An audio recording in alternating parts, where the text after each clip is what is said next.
La comunidad internacional. ¿Qué estamos viendo? Las personas de buena voluntad en todo el mundo observamos con horror la descomunal respuesta del gobierno de Israel al ataque que la organización palestina Hamas llevó a cabo el sábado 7 de octubre. Haciendo huecos en las murallas que Israel construyó para encerrar a los palestinos en la enorme cárcel al aire libre que es la Franja de Gaza, militantes de Hamas incursionaron a unos 5 kilómetros en el sur de Israel, matando centenares de civiles que asistían a un festival musical al aire libre y secuestrando a más de 200 que fueron llevados a Gaza.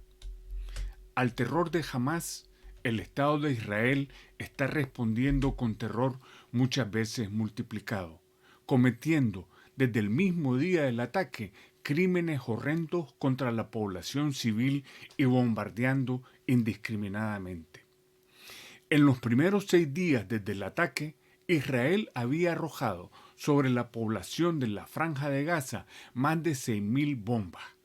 Para que se haga usted una idea de lo que eso significa, la Franja de Gaza tiene una superficie de 365 kilómetros cuadrados, es decir, apenas un poco más que la mitad del área del departamento de Masaya, que con sus 611 kilómetros cuadrados es el departamento más pequeño de Nicaragua. En ese territorio, el último reducto que le queda a los palestinos en esa parte de un país que se llamaba Palestina y les pertenecía hasta que en 1948 se creó el Estado de Israel, habitan más de 2.300.000 personas, la mayoría de ellos niños y jóvenes. 21 días después de haberse iniciado, los bombardeos no se han detenido y continúan produciéndose a un ritmo despiadado y no hay lugar del territorio que esté a salvo de la furia israelí. Lo que el ejército israelí hacía antes de manera artesanal, demoliendo una a una las viviendas de los sospechosos de ser parte de la resistencia palestina, es hecho ahora de forma industrial en la ciudad de Gaza y otras poblaciones de la franja. Al paso que van las cosas, de la ciudad de Gaza solo quedará una enorme mancha negra y se convertirá, como han expresado militares israelíes, en un lugar no apto para la vida humana, o como ha expresado Benjamín Netanyahu, primer ministro israelí, en una isla desierta. La lista de crímenes de guerra del Estado de Israel es interminable y son ejecutados a la vista de todos. Ordenar a la población desalojar su ciudad para arrasarla hasta sus cimientos y bombardear a la población que huye, bombardear hospitales, sitiar la Franja de Gaza, cortando todo flujo de medicinas, de alimentos, de energía eléctrica y por tanto de agua, con el objetivo de matar de inanición a la población, son todos crímenes de guerra que se realizan con enorme descaro y con toda impunidad. Los asesinatos selectivos que Israel ha efectuado de sospechosos de ser parte de la resistencia se han convertido en asesinatos masivos e indiscriminados. Lo que está ocurriendo en Gaza es un genocidio, es el exterminio de una población, es limpieza étnica. La guerra no empezó el 7 de octubre como quieren hacer pensar los medios de prensa occidental. No es tampoco la guerra de Israel contra Hamas. Es, como lo ha sido desde hace 75 años, la guerra de Israel, una potencia nuclear con un ejército enorme y poderoso que cada año recibe de Estados Unidos miles de millones de dólares de ayuda militar contra el pueblo palestino prácticamente desarmado.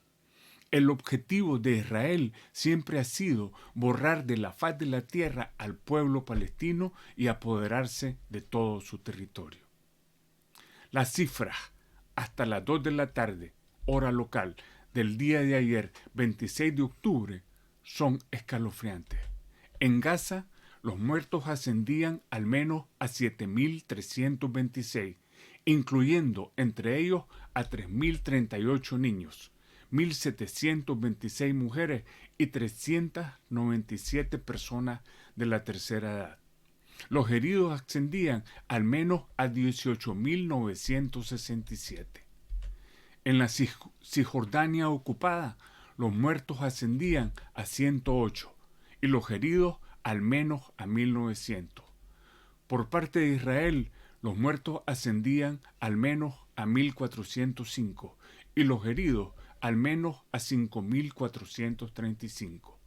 Estas cifras han sido proporcionadas por el Ministerio de Salud palestino, la Sociedad de la Media Luna Roja y servicios médicos israelíes. Las cifras de la destrucción física de Gaza, de viviendas, escuelas, hospitales y otras estructuras son horrorosas. La mitad de las viviendas ha sido dañada y muchas de ellas completamente destruidas, demolidas. ¿Y qué dice y hace la así llamada comunidad internacional? Desde el primer momento, el presidente de los Estados Unidos y muchos otros jefes de Estado de Occidente anunciaron su apoyo a Israel. Israel tiene derecho a la defensa, dijeron. Muchos de ellos han viajado a Israel a reiterar su apoyo. El presidente de los Estados Unidos, en la visita que hiciera a Israel el 18 de octubre, ha dejado en claro que el apoyo del gobierno estadounidense al gobierno de Israel es incondicional. Esto es, que no importa lo que Israel haga, los Estados Unidos siempre será su socio y su proveedor. La así llamada comunidad internacional se ha puesto, pues, del lado de los criminales de guerra y observa, sin inmutarse, la masacre del pueblo palestino. Observa impasible mientras Israel acorrala a los palestinos y los aplasta como si de ratones se tratara y no de personas. Espantados de lo que está produciéndose, mientras los gobiernos de Occidente se ponen del lado de Israel, los pueblos del mundo se lanzan a las calles expresando su solidaridad con el sufrido pueblo palestino y exigen que se detenga la matanza.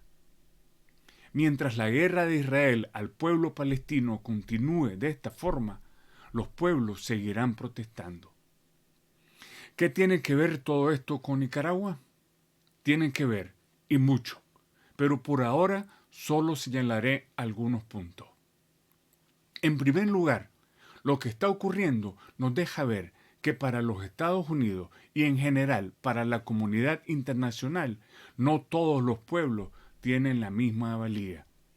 Para ellos, algunos pueblos son mejores que otros. El sufrimiento del pueblo israelí despierta enormes emociones en Estados Unidos y la comunidad internacional, y las cadenas de televisión se llenan de imágenes y voces que muestran el sufrimiento de los israelíes. Mientras tanto, se oculta lo que está ocurriendo al otro lado, lo que está sufriendo el pueblo palestino, la matanza horrorosa que se está produciendo en Gaza, los cuerpos palestinos destrozados por las bombas, las madres que lloran a sus hijos, los bebés siendo llevados a los hospitales tratando de salvar sus vidas, los niños atrapados bajo los escombros de sus casas derribadas por bombas de Israel. No muestran a hombres adultos llorando como niños de pecho al ver tendidos frente a sí los cadáveres de sus hijos o sus padres. Su sufrimiento no es importante. El pueblo palestino no tiene para ellos importancia. Para los Estados Unidos y para la comunidad internacional, los pueblos solo tienen valía si sirven a sus propios intereses. Los israelíes son valiosos para los Estados Unidos y para Occidente, en tanto que ese país sirve a los Estados Unidos y a Europa como una punta de lanza clavada en el corazón del mundo árabe.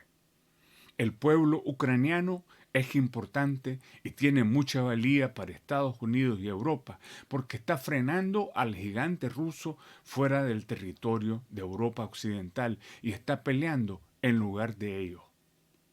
Los acontecimientos actuales nos muestran también que los Estados Unidos y la comunidad internacional tienen consideraciones éticas muy flexibles y muy diferentes de las nuestras. Para ellos, quién es bueno y quién es malo depende de los intereses que se tengan. Así, mientras denuncian la invasión rusa a Ucrania, apoyan la ocupación que Israel hace de Gaza. Mientras denuncian las matanzas que ejecutan los rusos en Ucrania, miran a otro lado cuando Netanyahu lleva a cabo una campaña de exterminio de los palestinos. Estamos confirmando que las luchas de los pueblos son de los pueblos mismos, que nadie vendrá a luchar por nosotros, que los gobiernos de la comunidad internacional tienen sus propios intereses, que no siempre coinciden con los intereses de los pueblos oprimidos y que no hay que hacerse demasiadas ilusiones con ellos. Vemos ahora que son los pueblos del mundo y no los gobiernos occidentales quienes expresan solidaridad con el pueblo palestino, quienes llenan las calles y elevan sus voces. Como hemos dicho con frecuencia a los nicaragüenses libres, es a los pueblos del mundo y no a los gobiernos a quienes debemos apelar en busca de su solidaridad frente a la tragedia que vive nuestro pueblo. Como hemos dicho muchas veces, solo el pueblo salva al pueblo. Esa parte de la oposición nicaragüense que sueña que la comunidad internacional sacará del poder a Ortega para ponerlos a ellos y se la pasa viajando de capital a capital entre Europa y los Estados Unidos, suplicando entrevistas a funcionarios de tercer nivel, debería poner su arma en remojo. Luego de casi 6 años de hacer lo mismo infructuosamente, deberían entender, si no lo han entendido, que los Estados Unidos y el resto de la comunidad internacional está contenta con Ortega ahí donde está, y que si Ortega no se ha ido es porque los Estados Unidos así lo han querido.